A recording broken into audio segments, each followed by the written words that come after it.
इस बार देखने में आया कि आपके सबसे बड़ा संगठन चैम्बर ऑफ कॉमर्स के व्यापारियों ने भी मेले को लेकर कलेक्टर साहब को ज्ञापन दिया। क्या कुछ कहना चाहोगे व्यापारियों को? देखो, मैं आपके चैनल के माध्यम से एक बात बताना चाहता हूँ।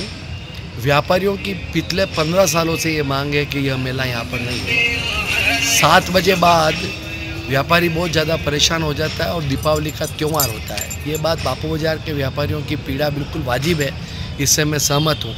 इस बार भी हमने कलेक्टर साहब से निवेदन किया, लेकिन कलेक्टर साहब का यह कहना था कि भाई 25 साल की एक परंपरा यहाँ पर चल रही है और अभी जनप्रतिनिधियों के नाते बोर्ड नहीं है, इसलिए इस निर्णय को हम अभी वर्तमान में करने की स्थिति में नहीं है और हमारे पास कोई ऐसा उचित स्थान नहीं लगता है कि जहाँ पर हम मेला करें, इसलिए हमने ये स्थान निर्धारित किया है। लेकिन मैं व्यापारी बंधुओं से निवेदन करना चाहता हूँ, उनकी मांगों को लेकर कमिश्नर साहब से भी और कलेक्टर साहब से भी निवेदन किया है कि उनके घरों के उनके मतलब दुकानों के आगे जिस तरह से अवैध रूप से लोग कारें और स्कूटर मोटरसाइकिल खड़ी करके चले जाते हैं और व्यापार बाधित होता है, यह अभी वर्तमान में एलिवेटेड रोड का काम भी चल रहा है और निगम ने आयुक्त महोदय का आभार व्यक्त करता हूं कि उन्होंने इंटरेस्ट लेकर जो ये काम है पूरी तरह से यहाँ से नीचे को रास्ते को पूरा खोल दिया गया है। मैं व्यापारी बंधुओं से हाथ जोड़कर निवेदन करता हूँ चैम्बर अध्यक्ष होने के नाते कि इस मेले को लेकर हर साल अपन मेला करते हैं, इस बार भी हो रहा है।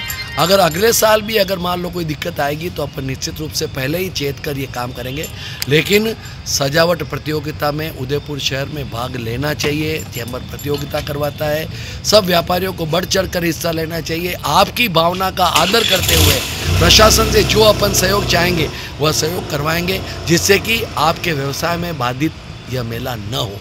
लेकिन मैं पुनः एक बार कहता हूँ कि विरोध एक सीमा तक, विरोध का मतलब ये नहीं कि उदयपुर की जनता, बापू बाजार ही तो एक ऐसा बाजार है जहाँ पर आता है। आज पहली बार चैम्बर ऑफ कॉमर्स और नगर निगम के संयुक्त तत्वाधान से बाजार सजावट प्रतियोगिता हो रही है।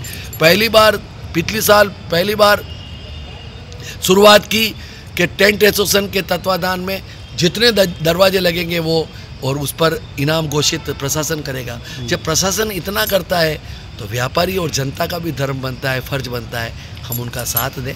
ये बात सत्य है, मैं इस बात को किसी भी कीमत में इग्नोर नहीं कर सकता हूँ कि बापू बाजार के व्यापारियों को इससे नुकसान होता है। वह नुकसान नहीं हो, व्यापार व्यवस्थित रूप से उनका चले, इसके लिए प्रशासन तत्पर है। प्रशासन ने आश्वासन दिया है, हम भी कोशिश करेंगे व्यापारी मिलकर और चैम्बर के पदाधिकारी मिलकर कि उनके यहाँ पर जो अवैध रूप से पार्किंग हो जाती है वह पार्किंग श्रमजीवी कॉलेज में हो, RCA कॉलेज में हो, फतेह स्कूल में हो, जिससे कि इन व्यापारियों को अपने बिजनेस में नुकसान न हो। धन्यवाद।